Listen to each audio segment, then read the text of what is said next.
नमस्कार, BRG news room में आप सभी का स्वागत है। शाम के 7 बजे तक की खबरों में क्या रहा देखेंगे इस बुलेटिन में। राज्य सरकार की ओर से कोरोना महामारी में जान गंवा देने वाले लोगों के परिजनों को आर्थिक सहायता जल्द से जल्द मुहैया करवाने की घोषणा कर दी गई, जिसके बाद पूरे गुजरात राज्य में ऐसे लोगों को जल्द से जल्द आर्थिक सहायता मुहैया करवाने की प्रक्रिया को शुरू कर दिया गया। उसी के तहत वडोदरा शहर में भी ये प्रक्रिया शुरू हो चुकी है और इस पूरे मामले को लेकर नर्मदा भवन के एक अधिकारी ने जो जानकारी दी है उसके मुताबिक अब तक कोरोना से जान गंवा चुके लोगों के परिजनों के आर्थिक सहायता के लिए 569 फॉर्म उनके पास आए हैं, जिनमें से 475 लोगों को आर्थिक सहायता मुहैया करवा दी गई है। यानी कि अब तक 2,37,00,000 रकम आर्थिक सहायता मुहैया हो चुकी है, जबकि अन्य लोगों को जल्द से जल्द आर्थिक सहायता मुहैया करवाई जाएगी।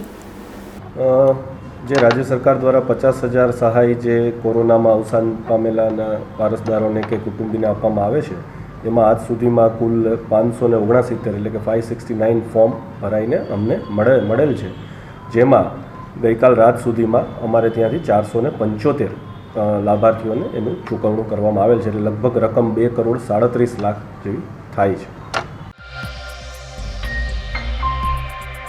महाराजा सयाजीराव यूनिवर्सिटी में सेनेट इलेक्शन प्रस्तावित है, जिसे लेकर उम्मीदवारी फॉर्म भरने की प्रक्रिया को शुरू करवा दिया गया था। दरअसल ये चुनाव 42 बैठकों के लिए आयोजित होने वाले हैं, लेकिन इसी बीच अचानक ही एमएस यूनिवर्सिटी की ओर से 14 बैठकों के लिए स्क्रूटिनी रद्द कर दी गई। दरअसल उम्मीदवारी फॉर्म भरने की प्रक्रिया के अलावा चुनाव से जुड़ी हुई हर प्रक्रिया को एमएस यूनिवर्सिटी की ओर से बंद करवा दिया गया। ऐसे में आज सेनेट सदस्य नरेंद्र रावत, किशोर पिल्लाई और अन्य कई सदस्य महाराजा सयाजीराव यूनिवर्सिटी के मुख्यालय पहुंचे और रजिस्ट्रार के.एम. चुडासमा से मिलकर उन्हें आवेदन पत्र देकर सेनेट इलेक्शन की प्रक्रिया को शुरू करवाने की मांग की। महाराजा सयाजीराव यूनिवर्सिटी सर्वोच्च संस्था सेनेटनी चूंटणी योजाई रही है। कमनसीबे छेल्ला 4 महीनाथी यूनिवर्सिटीનું જાહેરનામું પડ્યા પછી એનો પ્રોસેસ ચાલી રહ્યો છે। ગઈકાલે યુનિવર્સિટી રજિસ્ટ્રાર દ્વારા સમાચાર પત્રોમાં નિવેદન આપી યુનિવર્સિટીમાં ઉમેદવારી પત્રોની ચકાસણી થતી હતી અને સ્ક્રુટિનીને મોકૂફ રાખવાનો જે જાહેરાત કરી એ જોતાં અમને ખૂબ દુઃખ થયું। મહારાજા સયાજીરાવ યુનિવર્સિટી એક સ્વાયત્ત સંસ્થા છે। ગ્રાન્ટ ઇન એઇડથી ચાલતી આ પુરસ્કૃત સંસ્થા એની અંદર યુનિવર્સિટીનો एक्ट है 1949 ए एक्टनी अंदर आ चूंटणीनी जोगवाई है। तमाम प्रकारे लोकशाही तंदुरस्त प्रणालिकाओं केवी रीते थई शके एनी प्रक्रियाओं है, परंतु यूनिवर्सिटी सत्तावाळाओए यूनिवर्सिटी एक्टनो भंग करी अने जे प्रकारनी जाहेरात करी ए मूर्खामी भरी बात लागे छे। वास्तविकता ए छे के आजे शिक्षण मंत्री वाघाणी साहेबने अमे पत्र लख्यो छे अने एमणे कह्युं छे के अमारी यूनिवर्सिटीने बचावो। तमारा परिवारवादनी लड़ाईमां यूनिवर्सिटीना शिक्षणનું कच्चर गांठ નીકળી ગયું છે। આ યુનિવર્સિટી ઓટોનોમસ બોડી છે, એમાં કોઈ સરકારના આદેશની જરૂર નથી, કોઈ રજિસ્ટ્રારને આ પ્રકારનો આદેશ કરવાનો અધિકાર નથી। યુનિવર્સિટીના ઇતિહાસમાં આ પ્રકારે ચૂંટણીની એકવાર પ્રક્રિયા શરૂ થયા પછી એ પ્રક્રિયા ક્યારેય પણ બંધ કરી શકાય નહીં। આ ગેરકાયદેસર ગેરબંધારણીય પ્રક્રિયા છે, આ કોઈના બાપની જાગીર નથી। वास्तविकता ये है कि भारतीय जनता पार्टी नेताओं माटे आ रोजगारનું साधन है। अंदरो अंदरनी एमनी आंतरिक लड़ाई सत्तानी हुसातुसीना कारणे शिक्षणનું स्तर कथड़ी गयुं है। खूब कमनसीबी है। एक वखतनी आ विख्यात यूनिवर्सिटी आजे प्रतिष्ठा माटे जंग लड़ी रही है। एनुं कारण कि भारतीय जनता पार्टी नेताओं जेमनुं शिक्षण साथे नावा अने नीचोवानो संबंध नथी ए यूनिवर्सिटीनो वहीवट करी रह्या छे। एमनी रोजगारीનું साधन અને ભ્રષ્ટાચારનું સાધન બનાવી રહ્યા છે। આ બાબતનો પત્ર અમે યુનિવર્સિટીના વાઇસ ચાન્સેલરને લખી સાથે શિક્ષણ મંત્રીને પણ અમે આક્ષેપ કરીને જણાવ્યું છે કે આ યુનિવર્સિટીનું રાજકારણ બંધ કરો, અમારી યુનિવર્સિટીને બચાવો અને આ સેનેટની જે ચૂંટણી થઈ રહી છે એને તમે રોકવાનો ન ગુજરાત સરકારને અધિકાર છે न यूनिवर्सिटी सत्तावाळाओने अधिकार है। अत्यार सुधीना इतिहासमां क्यारे पण चूंटणी रोकाई नथी। चूंटणी बंधारणीय प्रक्रिया है, एक्टना एकोर्डिंग है। आ बाबते अमे आवेदनपत्र आपी आ लोकशाहीनी चूंटणी नियम प्रमाणे थाय, तंदुरस्त प्रक्रियामां थाय एवी मागणी करी। महसूल और कानून मंत्री राजेंद्र त्रिवेदी के जनसंपर्क कार्यालय से आम जनता तक सरकारी योजनाओं के लाभ पहुंचाने की प्रक्रिया को शुरू करवाया गया।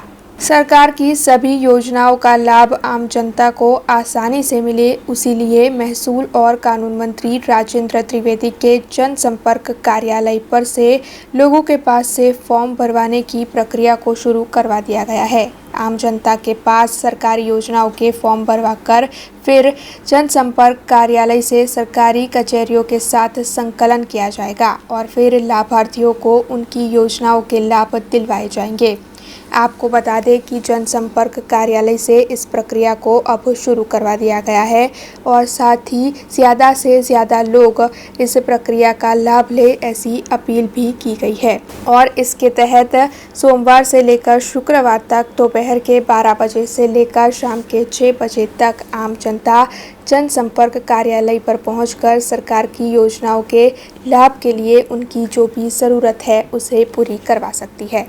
જે સરકારી યોજનાઓ છે એની માહિતી આપવા માટે એના યોજનાઓનો લાભ લોકોને પહોંચાડવાને આશયથી અહીંથી જ બધી યોજનાઓ અને એના ફોર્મ ભરીને લોકોને લાભ આપવા માટેની આ એક અહીંયાથી કેમ્પની શરૂઆત કરી છે। આ 6 મહિના સુધી ચાલશે અને અહીંયા 12 થી 6 સુધી 12 વાગ્યાથી સાંજે 6 વાગ્યા સુધીને અહીંયા અમે બેસીશું અને આ યોજનાઓનો લાભ બધાને આપીશું।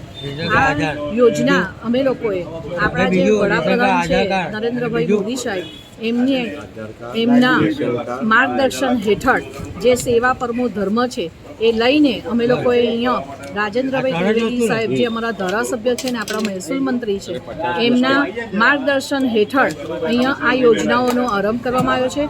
અહીંયા અત્યારે બધી સરકારી યોજનાઓ જેમ કે આવકનો દાખલો છે, રેશન કાર્ડમાં નામ કમી કરાવવાનું હોય, ઉમેરવાનું હોય અને અત્યારે જે મેઇન છે કે જે આપણા નરેન્દ્ર મોદી સાહેબે કીધેલું કે આયુષ્યમાન કાર્ડ એ જે અગત્યનું છે એ દરેક વ્યક્તિ સુધીને પહોંચી શકે એના માટે આ પણ દાખલો કાઢીને જે આયુષ્યમાન કાર્ડ કરવાનું છે એની પણ યોજના અહીંથી અમે શરૂઆત કરી છે। એટલે કોઈ પણ છેવાડાના માનવી સુધીને આ યોજના પહોંચે એ ઉદ્દેશ્યથી અત્યારે અમે લોકોએ અહીંયા આ યોજનાઓની શરૂઆત કરી છે। शहर में गुनाह काफ़ी ज़्यादा बढ़ते जा रहे हैं, जिसकी वजह से शहर की जनता असुरक्षित महसूस कर रही है। ऐसे में आज टीम गब्बर की ओर से पुलिस भवन पर आवेदन पत्र दिया गया है। दरअसल टीम गब्बर की ये मांग है कि शहर में विभिन्न जगहों पर सीसीटीवी कैमरे लगाए जाए, जिससे कि गुनहगारों को पकड़ने में आसानी हो। और इसी मांग के साथ आज टीम गब्बर पुलिस भवन पर आवेदन पत्र देने पहुंची। એટલે સંસ્કારી નગરી અને સંસ્કારી નગરીમાં જે છેલ્લા 2 મહિનાથી ઘટનાઓ ઘટી રહી છે, જે સ્ત્રીઓ અસુરક્ષિત મહેસૂસ કરી રહી છે। એક તો સૌથી મોટો એક કેસ અત્યારે ચાલી રહ્યો છે બળાત્કારનો અને બીજું અત્યારે જે પોલીસ અધિકારી છે એના પર પણ જે અસામાજિક તત્વો દ્વારા મારામારી થઈ છે। તો અમારી માંગ માનનીય કમિશનર સાહેબને એ જ છે કે વડોદરા શહેરમાં જ્યારે પહેલાં પૂર્વ કમિશનર સાહેબ હતા એમના તરફથી એક આદેશ હતો કે તમામ જગ્યાએ સીસીટીવી કેમેરા રાખવામાં આવે। હાલ એવી ઘણી જગ્યાઓ છે ત્યાં સીસીટીવી કેમેરા બંધ છે। તો અમારી માંગ એ છે કે તાત્કાલિક ધોરણે આ તમામ એરિયામાં સીસીટીવી કેમેરા ચાલુ કરવામાં આવે, જેથી આ સામાજિક તત્વોને આપણે જે પોલીસ કમિશનર અને પોલીસની ટીમ પકડી શકે અને સમાજમાં જે સ્ત્રીઓ છે સુરક્ષિત મહેસૂસ કરી શકે। सरकार की ओर से 7वें पगार पंच को लागू तो कर दिया गया है, लेकिन अब तक कई लोग ऐसे हैं जिन्हें 7वें पगार पंच के लाभ नहीं मिल पा रहे हैं। ऐसे में महाराजा सयाजीराव यूनिवर्सिटी की faculty of technology and engineering में भी ऐसे कई शिक्षक अध्यापक कार्यरत हैं जिन्हें 7वें पगार पंच के लाभ अभी तक नहीं मिल पाए हैं, जिसके चलते आज सरकार की ओर से नियुक्त किए गए सेनेट सदस्य डॉक्टर सुनील कहार की ओर से इस मामले में एमएस यूनिवर्सिटी के मुख्यालय पर रजिस्ट्रार को आवेदन पत्र दिया गया और जल्द से जल्द इन सभी शिक्षक प्राध्यापकों को 7वें पगार पंच के लाभ मुहैया हो, ऐसी मांग की गई। ફેકલ્ટી ઓફ ટેકનોલોજી અને એન્જિનિયરિંગમાં ગુજરાત સરકાર દ્વારા અલગ અલગ પરિપત્ર દ્વારા ડાયરેક્ટર ઓફ ટેકનિકલ એજ્યુકેશન દ્વારા સ્ટેજ 1 to 2 એટલે 6000થી 7000 પે સ્કેલ માટે બાંયધરી બહાલી આપવામાં આવી। 6 મહિના ઉપર થઈ ગયા। એનું જે બી પેપરવર્ક છે પેપરવર્ક બધું કમ્પ્લીટ થયું યુનિવર્સિટી તરફથી અને ત્યાં ગવર્મેન્ટ તરફથી, અને હાલમાં યુનિવર્સિટીમાં તરફથી જે બી ડોક્યુમેન્ટ મોકલવામાં આવ્યા હતા એ બધા ડોક્યુમેન્ટો છેલ્લા 3 મહિનાથી ગુજરાત સરકારે તૈયાર કરીને મૂકેલા છે પે વેરિફિકેશન યુનિટમાં. સર્વિસ બુક અને સ્ટીકર બી રેડી છે. જ્યારે અમે તપાસ કરવામાં આવતા ખબર પડી કે ભાઈ હજુ 2 મહિનાથી દિવાળી વેકેશનનું બહાનું કાઢીને યુનિવર્સિટી સત્તાધીશો દ્વારા એ વસ્તુ તજવીજ ધ્યાનમાં આપવામાં આવી નથી અને 2 મહિનાથી સર્વિસ બુક અત્યારે લેવામાં આવી નથી. એના કારણે MS યુનિવર્સિટી ફેકલ્ટી ઓફ ટેકનોલોજીના શિક્ષકો કે જે લગભગ 15-20 વર્ષથી કેરિયર એડવાન્સમેન્ટ સ્કીમની રાહ જોઈ રહ્યા છે, જ્યારે ગુજરાત સરકારે બાહેધરી આપી દીધું છે 7 પે, તો આપણે યુનિવર્સિટી દ્વારા કેમ ડિલે કરવામાં આવી રહ્યા છે? એવા કયા કામમાં એ લોકો વ્યસ્ત છે કે 2 મહિના સુધી તે ગાંધીનગર જવાતું નથી, સર્વિસ બુક લાવવામાં આવતું નથી? એટલે અમારી ઉગ્ર રજૂઆત છે કે આ તાત્કાલિક ધોરણે રજિસ્ટર સાહેબે વાત કરી કે આ લેવામાં આવે. બીજું કે 23 નવેમ્બરે બીજા 23 શિક્ષકો છે કે જે લોકોને સ્ટેજ 2 to 3 એટલે 8,000થી 9,000નું ગ્રેડ પે આપવામાં આવ્યું છે. તો એમના માટે બી મારી માંગણી છે કે હવે જે લેટર આવી ગયું છે તો એમના માટે બી ડિલે કરવામાં ના આવે અને તાત્કાલિક અસર છે આ વિશે ધ્યાનમાં દોરવામાં આવ્યું છે અને તાત્કાલિક અસરથી એને ઇમ્પ્લિમેન્ટ કરી સર્વિસ બુકની જો બી પ્રોસેસ છે એ પતાવી અને વહેલામાં વહેલા તકે અમારા શિક્ષકોને ન્યાય આપવામાં આવે. અને સાથે સાથે હું ગુજરાત સરકારના શિક્ષણ વિભાગ કે જે આદરણીય ભૂપેન્દ્રભાઈ પટેલની નેતૃત્વવાળી સંવેદનશીલ સરકાર અને આદરણીય જીતુભાઈ વાઘાણી સાહેબના નેતૃત્વવાળો શિક્ષણ વિભાગ કે જેમણે અમારા વિવિધ સંગઠનો શૈક્ષિક મહાસંઘ છે કે ટીચર ફોરમ છે કે બુટા છે કે બધા શિક્ષક સંગઠનો દ્વારા જે રજૂઆત કરવામાં આવી હતી અને ખાસ કરીને શૈક્ષિક મહાસંઘ દ્વારા MSVSS દ્વારા સતત સરકારનો ફોલોઅપ લેવામાં આવતા એમને જે આ બહાલી આપવામાં આવે છે, તો અમે MS યુનિવર્સિટીના શિક્ષક તરફથી હું ગુજરાત સરકારનો ખૂબ આભાર માનું છું કે તેમને અમારી માંગણીને ધ્યાન આપી અને તાત્કાલિક અસરથી અમને આ બધા જોગવાઈ કરવામાં આવી છે. सामूहिक बलात्कार और आत्महत्या का केस जो बीते 1 महीनों से शहर में चल रहा है, उस मामले में पुलिस की ओर से अब तक काफ़ी तहकीकात की जा चुकी है, लेकिन फिर भी पुलिस आरोपियों को ढूंढने में असमर्थ रही है. इस केस के साथ शुरुआत से ही जुड़े सोशल एक्टिविस्ट महिला सुरक्षा समिति के शोभना रावल आज रेलवे ऑफिस पहुंचे, जहां पर उनकी ओर से रेलवे के DYSP BS जाधव के साथ एक बैठक की गई और इस केस के मामले में विस्तार से चर्चा की गई. तो इस पूरे मामले को लेकर बैठक में क्या क्या बातें हुई, इस मामले में सोशल एक्टिविस्ट शोभना रावल ने ज़्यादा जानकारी दी. સમગ્ર મામલે પહેલાં એ તપાસ થવી જોઈએ કે ગુનેગારો ક્યાં છે, આરોપીઓ ક્યાં છે. અત્યારે આમ આરોપી હોત ને તે પકડાઈ ગયો હોત.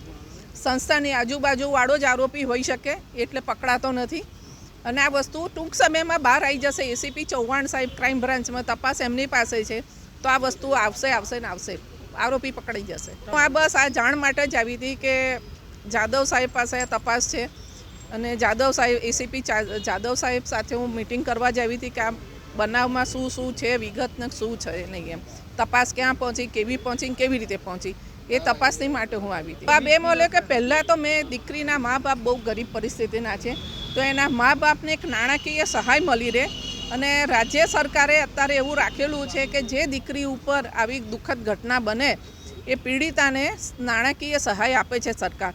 તો મેં સાહેબને જાણ કરી કે સાહેબ આવી રીતે આ દીકરીને નાણાકીય સહાય મળે છે તો આપણે એને અપાવવાનું આપણે પ્રયત્નશીલ કરીએ.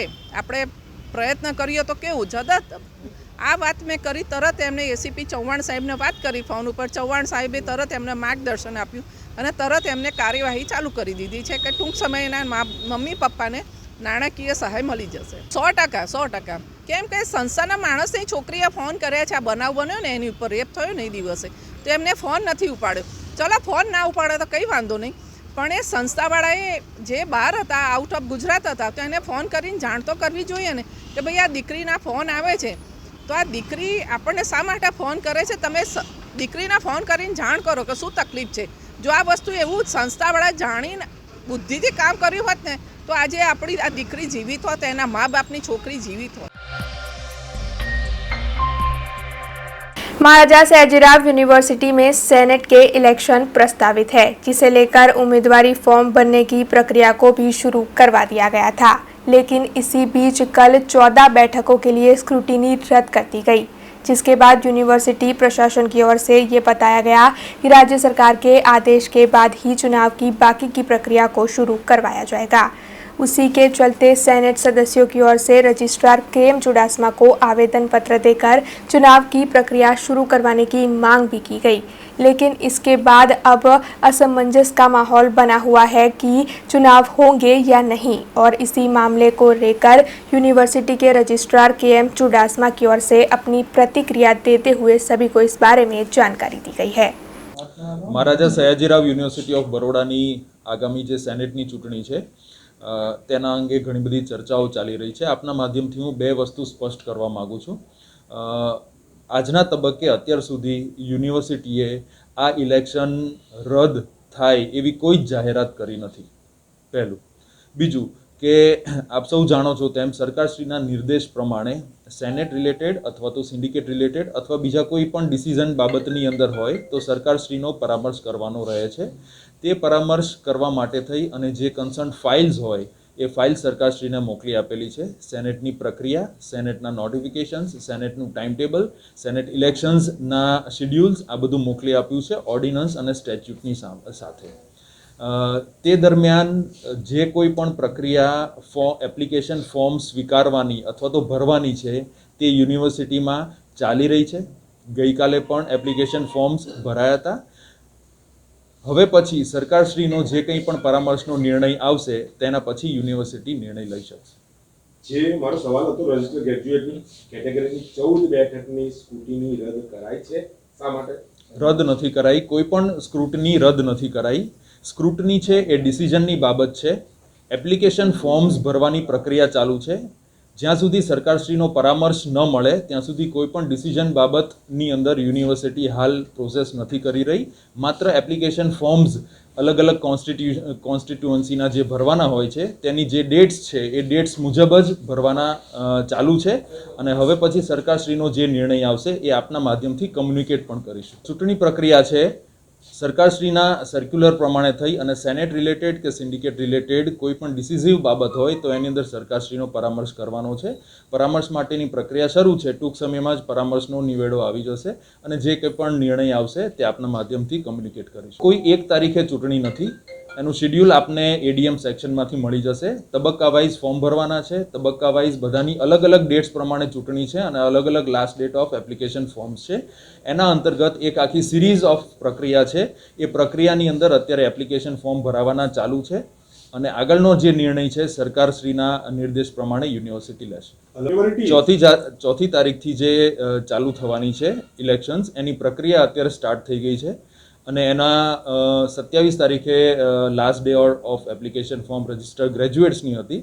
પ્રોફેસર તરીકેની ગઈકાલે લાસ્ટ ડેટ હતી. 27મી તારીખે પણ એપ્લિકેશન ફોર્મ રિસીવ થયા છે. ગઈકાલે પણ એપ્લિકેશન ફોર્મ રિસીવ થયા છે અને હવે પછી પણ એપ્લિકેશન ફોર્મ રિસીવ કરવાની પ્રક્રિયા ચાલુ છે. 15 દિવસ સુધીના જે કંઈ પણ ડેટ છે એ તમામ ડેટ્સની અંદર એપ્લિકેશન ફોર્મ ભરવાના ચાલુ રહેશે. फैकल्टी ऑफ सोशल वर्क के आईजी पटेल हॉल पर म्यूनिसिपल फाइनेंस बोर्ड की समीक्षा बैठक का आज आयोजन किया गया था। दरअसल 26 नगर पालिकाओं को जो ग्रांट दी गई है उस ग्रांट के जरिए विकास के कार्य कहां तक पहुंचे उसके बारे में चर्चा करने के लिए ये समीक्षा बैठक आयोजित की गई थी। दरअसल ये समीक्षा बैठक म्यूनिसिपल फाइनेंस बोर्ड के अध्यक्ष धनसुख भाई भंडेरी की अगुवाई में आयोजित की गई थी, जिसमें कई अग्रणी और पदाधिकारियों की उपस्थिति रही और इस बैठक के तहत ग्रांट के जरिए विकास के कौन कौन से कार्य हुए हैं और कौन कौन से कार्य बाकी है उस पर चर्चाएं की गई। गुजरात म्युनिसिपल फाइनेंस बोर्डना माध्यमथी गुजरातनी 8 महानगरपालिका અને 156 નગરપાલિકાના 8 ઓથોરિટીને અમે દર વર્ષે વિકાસ કામો માટે ગ્રાન્ટ આપીએ છીએ. ગુજરાતની ભાજપની સરકારમાં અને મુખ્યમંત્રી ભૂપેન્દ્રભાઈ પટેલના વડપણ હેઠળની સરકારે નગર અને મહાનગર અને ગામડાઓના વિકાસ માટે મોટી ગ્રાન્ટ આપી રહ્યા છે. દેશમાં નરેન્દ્ર મોદી સાહેબની સરકાર પણ સ્માર્ટ સિટી, અમૃત સિટી નીચે પણ ખૂબ મોટા પ્રમાણમાં ગ્રાન્ટ આપી રહ્યા છે. ત્યારે કેન્દ્ર સરકાર દ્વારા મોદી સાહેબના માધ્યમથી અમૃત મિશન 2 પણ હવે થોડા દિવસોમાં આવવાનું છે. ત્યારે ખૂબ મોટો પ્રમાણમાં લાભ ગુજરાતની નગરપાલિકાઓને મળશે. ત્યારે ગુજરાત મ્યુનિસિપલ ફાઇનાન્સ બોર્ડ દર વર્ષે મહાનગર અને નગરને 8,000 કરોડ રૂપિયા જેવી માતબર રકમ વિકાસ કામ માટે આપે છે. સ્વર્ણિમ જયંતિ મુખ્યમંત્રી શહેરી વિકાસ યોજના હશે, જનભાગીદારી હશે, આગવી ઓળખના કામો હશે, નગર સેવા સદનના કામો હશે, મુખ્યમંત્રી સડક યોજના હશે.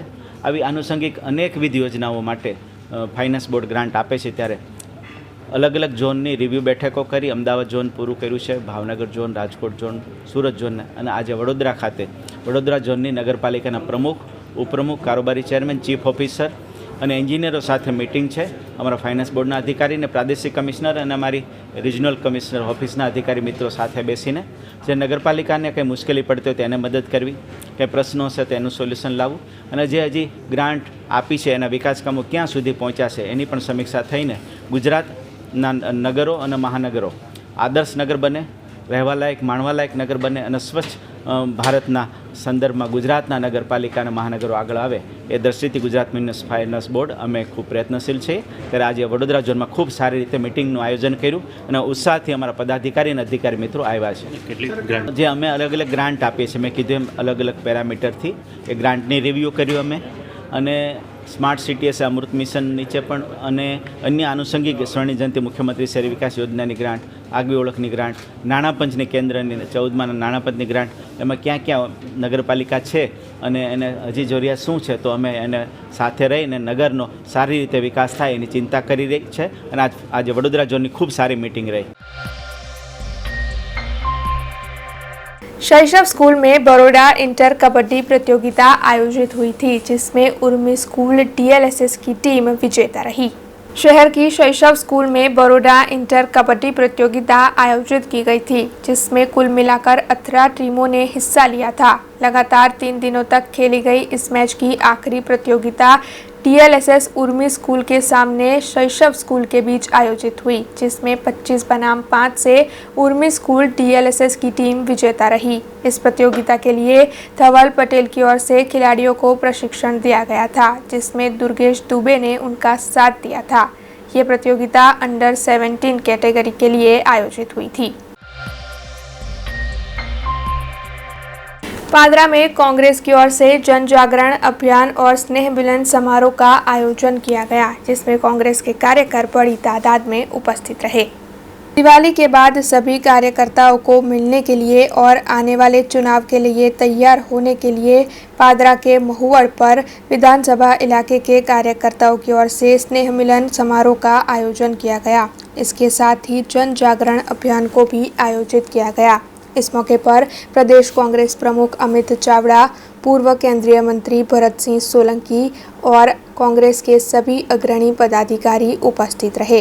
सभी पदाधिकारियों के हाथों दीप प्रागट्य कर इस कार्यक्रम की शुरुआत करवाई गई, जिसके बाद कई पदाधिकारियों की ओर से वक्तव्य भी दिया गया और आने वाले चुनाव के लिए सभी को तैयार करने की बातों की चर्चा इस समारोह के दौरान की गई.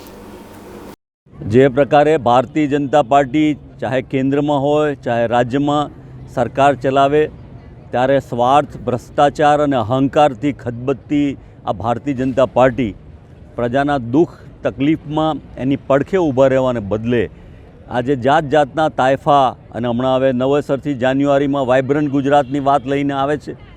અને જે પ્રકારે કોરોનામાં પહેલાં ટ્રમ્પને લઈ આવ્યા, એના પછીના બીજા જે કાર્યક્રમો થયા, ભારતીય જનતા પાર્ટીના પ્રદેશ પ્રમુખના મોટા કાર્યક્રમો કરી અને જે પ્રકારે કોરોનામાં લોકોના જાન લેવાયા તેવી રીતે આજે તમામ ક્ષેત્રે લોકો ત્રાહિમામ પોકારી ગયા છે.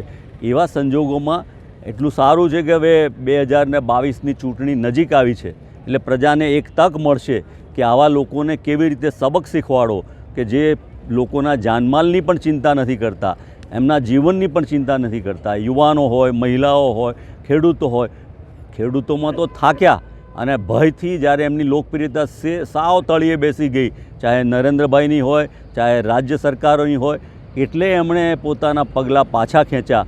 મને લાગે એકલા પગલાં પાછા ખેંચવાથી પ્રજા માફ નહીં કરે પણ એમને સંપૂર્ણપણે દેશમાંથી રાજ્યમાંથી જાકારો આપશે. દિવાળી નિમિત્તે સ્નેહ મિલનનો નવો વર્ષે કાર્યક્રમ રાખવામાં આવ્યો હતો. સાથે પ્રદેશ કોંગ્રેસ સમિતિ દ્વારા જનજાગરણનું જે અભિયાન ચલાવવામાં આવી રહ્યું છે, લોકો સુધી હાલની જે પરિસ્થિતિ થઈ છે એ જનજાગરણના ભાગરૂપે, અભિયાનના ભાગરૂપે લોકો સુધી પહોંચાડી અને આગામી સમયની અંદર હાલમાં જે ગુજરાતની પરિસ્થિતિ થઈ છે, ગુજરાતની અંદર પરિવર્તન આવે એ દિશામાં આગળ કામ કરવા માટે આજે સૌ કાર્યકરોનો ઉત્સાહ વધારવા માટે પ્રદેશ કોંગ્રેસ સમિતિના માનનીય પ્રમુખ શ્રી અમિતભાઈ ચાવડા સાહેબ, પૂર્વ પ્રમુખ પૂર્વ કેન્દ્રીય મંત્રી શ્રી ભરતભાઈ સોલંકી અને તમામ આગેવાનો અહીંયા ઉપસ્થિત છે. पादरा के चौकारी गांव में 17 नवंबर के दिन जयेश रावल नाम के एक शख्स की बुरी तरीके से हत्या कर दी गई थी। ऐसे में आज समस्त रावल योगी समाज की ओर से इस मामले में मामलतदार को आवेदन पत्र दिया गया है। दरअसल जयेश रावल की जिस तरीके से हत्या हुई थी उसी के चलते आज समस्त रावल योगी समाज के लोग इकट्ठा हुए और इस मामले में पहले ही उनकी ओर से पुलिस शिकायत दर्ज करवा दी गई थी, जिसके बाद आज सभी ने एक रैली का आयोजन किया और फिर ये रैली मामलतदार के पास पहुंची, जहां पर मामलतदार को आवेदन पत्र देकर इन सभी की ओर से आरोपियों को कड़ी से कड़ी सजा दिलवाने की मांग की गई। સ્વર્ગસ્થ જયેશભાઈ મેલાભાઈ રાવળનું કેટલાક ગામના અપરાધીઓ દ્વારા તાલિબાનિક રીતે માર મારી મોત નિપજાવવામાં આવેલું। એ સંદર્ભમાં આજરોજ અમુ પાદરા તાલુકો પાદરા નગર અને વિવિધ આજુબાજુ જિલ્લા તાલુકામાંથી રાવળ સમાજ ભેગો થઈને રેલી સ્વરૂપે મૌન રેલી સ્વરૂપે એક મામલતદારશ્રીને આવેદનપત્ર આપ્યું છે અને પરિવારને ન્યાય મળે અને આરોપીઓને કડકમાં કડક ને વહેલેમાં વહેલી સજા થાય અને આ ઘટનાનો કેસ ફાસ્ટેગ કોર્ટ જિલ્લા મજિસ્ટ્રેટમાં ચાલે એવી રજૂઆત આજરોજ અમે મામલતદાર સાહેબ જોડે આવેદનપત્ર આપીને કરી છે અને જે ચર્ચા મૌખિક કરવા જેવી હતી એ પણ મૌખિક ચર્ચા પણ કરી છે અને આવેદનપત્ર આપ્યું છે। મારા ભાઈને ઘરેથી એ લોકો ઘસેડીને મારતા લઈ જાય મારા ભાઈને, તો મેં મારા ભાઈની જોડે તણાઈને મારા ભાઈ મને છોડી નહીં એટલે હું એ મારા ભાઈની જોડે તણાઈ, તો મને એ લોકો મારતા એ મને બી વાગતું અને એમના ઘેરે લઈ જઈને પછી રસ્તામાં જ માર કરતા મારા ભાઈને, તો પછી ઘેરે લઈ જઈને એ લોકો એમના જાબુડાનું ઝેર છે તો જાબુડાના ઝેર ત્યારે મારા ભાઈને બાંધી દીધો। તો એ લોકોને કહેતી રહી કે મારા ભાઈને તમે આવી રીતના નહીં બાંધો, મારા ઘેર મારા કાકા કે ઘેર કોઈ નથી, મારા કાકાને કેમ બધા અમને આવવા દો। પછી મારા કાકાને અને તમારથી મારા કાકાને ના આવવા દેવા હોય તો મને કશો વધો નહીં, પણ તમે પોલીસની કાર્યવાહી કરો। પોલીસ જે કહે છે એ ખરું, મારા ભાઈને ત્યાં આગળ મારશે ને તો અમને નહીં એ થાય, પણ મારા ભાઈને તમે અહીંયા આગળ મારો છો તો મારાથી જોવાતું નથી એમ। હું તમારા પગે પડું, હું તમારા પગે પડું છું, એ લોકોને પગે લાગતી, પણ એ લોકોએ કંઈ સાંભળ્યું જ નહીં મારું। તો મને એના ભયે પછી પેલા જયેશને મારવા જતા એ વખતે હું આગી ખસી તો મને એનો ભય એમ રાવળ વિશે એને બધું એમ બોલી જાય, ખરાબ બોલી જાય, એટલે પછી મને એના ભયે પછી મને એક લાકડી મારી એને, એક લાકડી મારતા પછી મને ચક્કર આવે એટલે હું નીચે પડી જાય। એટલે મારે એટલી જ મારી નમ્ર વિનંતી છે કે જેવા મારા ભાઈને એ લોકોએ જેવી રીતના માર્યો બોધીને મારા ભાઈને મરી જાય પછી એ લોકોએ જબરજસ્ત માર્યો એવી જગ્યાએ ને બધું મારા ભાઈને બહુ જ માર્યો એમ। એટલે મારી એટલી નમ્ર વિનંતી છે કે અમે રાવળ સમાજ અત્યારે ભેગું થયું છે તો અમે રાવળ સમાજ બધા ભેગા થઈને અમે ખાલી એટલી નમ્ર વિનંતી છે અમારી કે મારા ભાઈને જલ્દીમાં જલ્દી અત્યારે આ न्याय મળે અને એમને फांसीની सजा થાય। अब खबरों से लगातार अपडेट रहना हुआ आसान। BRG न्यूज आपके मोबाइल स्क्रीन पर आज ही BRG न्यूज की mobile app Google play store और ऐप स्टोर से डाउनलोड करें और खबरों से लगातार जुड़े रहें।